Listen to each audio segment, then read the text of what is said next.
السلام علیکم، متین الحق حاضر۔ آج 15 اگست میں ریکارڈنگ کر رہا ہوں، کچھ دن میں آپ تک پہنچے گی، لیکن آج کے پروگرام کا موضوع ہے کڑوا کھٹا میٹھا۔ اس کے بیک گراؤنڈ میں آپ کو 3 الگ الگ دور کے باتیں بتاؤں گا۔ انسان کس حد تک گر جاتا ہے،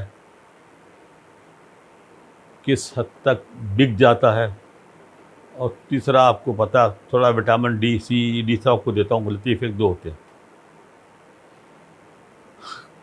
قرب قیامت میں یہ تھا کہ جب یہ کہا جاتا ہے قرب قیامت میں کہ شرفا منہ چھپاتے پھریں گے، رذیل ذلیل لوگ دن دناتے پھریں گے۔ اس کو بیک گراؤنڈ میں آپ کو دنیا کے مختلف حکمرانوں کی کہانیاں چھوٹی چھوٹی اپنے ہیں، کبھی تھوڑا سا آپ سے وقت لوں گا آپ کا۔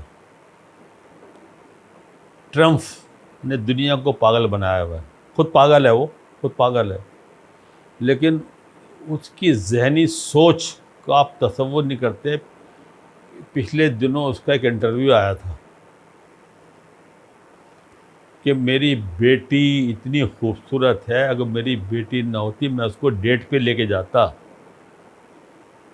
ڈیٹ پہ جانا مقصد آپ تو سمجھ جاؤں گے وہ کیا ہوتا ہے۔ انتہا دیکھیے کم وقت کی سوچ کی۔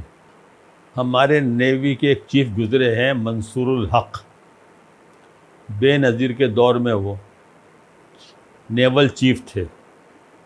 اپنی آنکھوں سے میں نے ویڈیو دیکھی تھی، اپنی آنکھوں سے نیول چیف، پورے ملک کی نیوی کا سربراہ، بے نظیر کا دوسرا دور تھا، پہلا دور تھا، وہ بلاول چھوٹا سا تھا۔ جب وہ دورے پہ آئی ہے، بے نظیر تیز چل رہی تھی، منصور الحق، اس کی بات بتاتا ہوں کیا کیا دوست کے ساتھ ہوا۔ وہ بے غیرت اس بلاول کو گود میں لے کے اس کے ذاتی نوکر کی طرح پیچھے پیچھے بھاگ رہا تھا کہ آپ نکال لیجیے، ویڈیو نکل آئے گی، میں نے خود دیکھی تھی۔ بعد میں جب اس کا ریٹائر ہوا، اگسٹا آبدوزوں کے معاملے میں کروڑوں نہیں اربوں روپے کمیشن کھایا اس نے۔ امریکہ میں بیٹھا تھا جا کے، دوسری حکومت آئی، اس نے وہاں اس کو پکڑوایا، اس کو عام قیدیوں کے لباس میں جیل میں کوٹری میں رکھا گیا۔ جب اس کی چاہنے والی حکومت آئی، کون آپ سمجھ جائے کون تھے وہ، انہوں نے کہا جی اس کو بقایا سزا کاٹنے کے لیے ہمارے یہاں بھیج دیں۔ جہاز میں جب بٹھایا گیا، ہتھکڑیاں لگا کے لائے تھے اس کو، جہاز میں بٹھا ہتھکڑیاں کھولی، کراچی جب اترا تو VIP پروٹوکول کے ساتھ اس کو لے کے گئے تھے بھائی۔ اور نیب کا کام کیا تھا، لاؤ جی ہمیں کیا دو گے اور کتنے میں تم فیصلہ کر رہا ہو، فٹافٹ معافی کر دی اس کی، مر گیا بے غیرت، مطلب کہ بے غیرت کا مر گیا ملک، کیا آپ کہیں گے۔ اب ہماری محترمہ مریم نواز صاحبہ ہیں، ان کے پنجاب کی کابینہ کے اجلاس ہوتے ہیں، نوٹ کیجیے گا، یہ ایک لڑکی بیٹھی ہوتی ہے، پتہ نہیں اس کی بیٹی ہے، بہن ہے، کیا ہے، اور کوئی شکل میں قابلیت نہیں ہے، کچھ اس کی وہ نہیں ہے، لیکن وہ ہر اجلاس میں بیٹھی ہوتی ہے۔ اب یہ بیوروکریسی سے پوچھے، بغیرتوں سے، اس کا وہاں بیٹھانے کا جواز کیا ہے، کوئی نہیں پوچھتا۔ اس ملک کو ڈبونے میں سب سے بڑا ہاتھ بیوروکریسی کا ہے۔ اتنے میرے پاس کہانیاں ہیں ان بغیرتوں کی، ڈبونے راستہ دکھانے والے یہ، اور پھر جب وہ پکڑا جاتا ہے کونے معصوم بن کے کیس چلواتے ہیں۔ انور السادات مصر کے صدر تھے، کہیں بھی جاتے تھے ایک اسمارٹ سا نوجوان ان کے ساتھ ہوتا تھا، مقامی لوگوں کو پتہ ہوگا کون ہے کیا۔ وہ گئے فرانس کے دورے پہ، پروٹوکول کے لیے ان کو لسٹ دینی پڑتی ہے اور بتانا پڑتا ہے جو ساتھ آئیں ان کا عہدہ کیا ہے۔ وہ ان کے ساتھ گیا، کھانے میں جب کھاتے تھے ساتھ بیٹھتا تھا رائٹ ہینڈ پہ ان کے، اور اس کا جو درجہ وہاں لکھوایا گیا تھا وہ ان کا مالیشیا تھا، مالش کا تھا، مساج کرنے والا تھا وہ۔ یہ کس طرح سے لوگوں نے اپنی ذاتی جاگیریں بنائی ہیں۔ مساجر ساتھ جاتا تھا، کہیں بھی جائیں وہ جب تھکتے تھے وہ مساج کرتا تھا، ان کو آرام ملتا تھا۔ ہمارے قائم علی شاہ، اللہ پتہ نہیں ان کو گت کی عمر لائے، اللہ ان کو صحت دے، عمر دے. ان کی بیٹی نگہت شاہ ہیں، نو ڈاؤٹ قابل ہیں. ریٹائر ہونا تھا پرسوں، ایک دن پہلے 3 سال کی ایکسٹینشن دے دی. اب 5 پروفیسر کھڑے ہو گئے اس کے خلاف کہ اندھے نگری چوپٹ رہا جائے، کہ ان کے باپ کی جاگیر رہا جائے، کیا کہ اس کو کیسے آپ دے رہا ہو، جو ہمارا حق بنتا ہے. جب یہ 60 سال کی ہو گئی تو کیسے آپ اس کو 3 سال کی ایکسٹینشن، جس کو بات ہی نہیں. جیسے ابھی بیچ میں میں کہنا تو چاہیے آرمی میں دی گئی، وہ تو خود بہت مسئلہ تھا، لیکن یہ کہ باپ کی جاگیریں سمجھے گئی. یہ تو جناب آ گیا کڑوے کے معاملات. اب آئی کھٹے پہ. 800 کلو چاندی پکڑی تھی. ایک تو پہلے انڈیا کا میں نے ڈالا تھا سونا پکڑا گیا، وہ آدھا پگھل گیا تھا، آدھا بندر لے گئے تھے، وہ آپ نے پڑھی ہوگی. ہمارے یہاں بھی سن لیجئے. ڈپٹی کلکٹر کسٹم ذمہ دار ہوتا ہے، جو چیزیں سرکاری تحویل میں لی جاتی ہیں پکڑی جاتی ہیں، اس کا ذمہ دار وہ ہوتا ہے. 800 کلو چاندی پکڑی گئی. کیس چلا. جس کی پکڑی گئی تھی اس نے قانونی ثبوت دے دیا، انہوں کا چاندی واپس کی جائے اس کو. 800 کلو میں 500 کلو ایک الگ دی گئی، 300 کلو الگ دی گئی. 300 کلو چاندی تھی، 500 کلو سیسا دھات ہوتی ہے نا، یہ کوڑیوں کا بھاؤ، وہ کہتی کہ ہم نے تو یہ پکڑا تھا آپ کا، کھا گئے. رنجیت سنگھ کا تو نام نے سنا ہے، حکومت بھی کی پنجاب میں اس نے. اس کے ایک صوبے دار کے پاس ایک گھوڑی تھی جس کی بڑی دھوم تھی. رنجیت سنگھ نے فرمائش کی گھوڑی مجھ کو دے دی جائے. وہ جو صوبے دار تھا بڑا، اس کو جو گھوڑی جان سے پیاری تھی، وہ اپنی گھوڑی کے ساتھ فرار ہو گیا. جناب اپنے گھوڑی اور اپنے سپاہیوں کے ساتھ باقاعدہ جنگ ہوئی.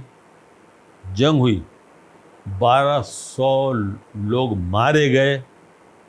اس زمانے میں 60 لاکھ روپے خرچہ آیا فوجی مہم پہ. وہ گھوڑی اس نے حاصل کری. ایک چھوٹا آدمی اور تھا، اس کے پاس بھی گھوڑی تھی. اس گھوڑی کو مانگ لیا، مگر اس نے سیاست سے کام لیا. اس نے کہا جی بے شک اب فلاں جگہ گھوڑی کھڑی ہے، آپ وہاں سے لے لیجیے.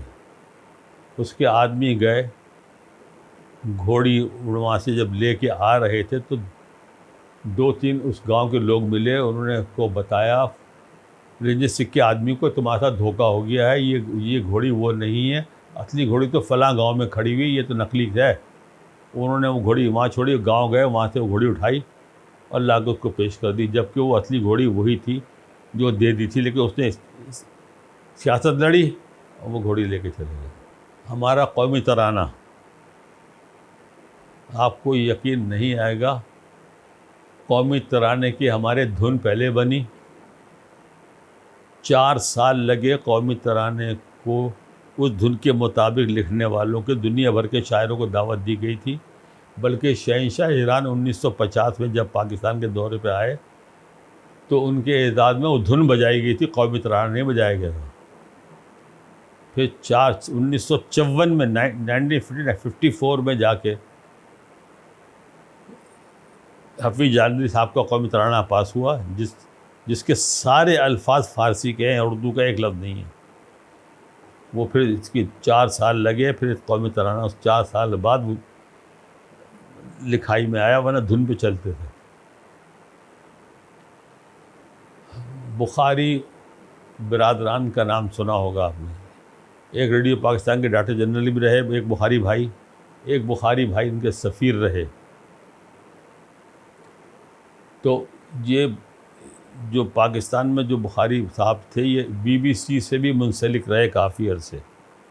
BBC British broadcasting corporation, لیکن ان کے دخل دینے کے بعد اس کا نام ان دونوں بھائی کو BBC کر کے پکارا جاتا تھا، بخاری برادران کارپوریشن. اب آ جائیے لطیفوں پہ.